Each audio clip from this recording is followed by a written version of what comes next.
New signs of a coordinated crackdown on illegal street racing.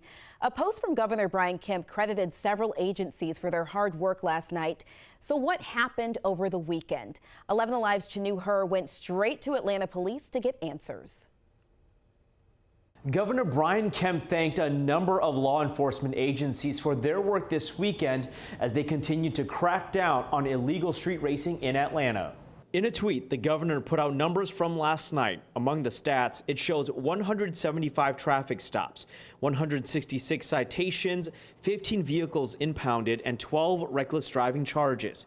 Illegal street racing in Atlanta has been an ongoing problem Atlanta police has worked to get a hold on. The issue has plagued Atlanta residents living near these racing areas, people bringing their concerns to police. There's just a lot of potential for things to go wrong. It wouldn't take much for something really bad to happen. We all understand street racers have been causing chaos throughout the city, not to mention gunshots and fireworks. Chanu, as you know, Atlanta police has been trying to crack down on illegal street racing for quite some time now.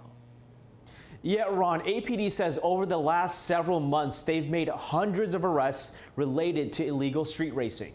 APD stressed again on Saturday, saying driving and street racing has become a growing issue, and the APD is very aware of the community's concerns.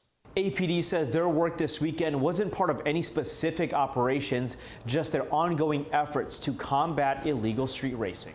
Chanu Her reporting for us tonight. Thanks, Chanu.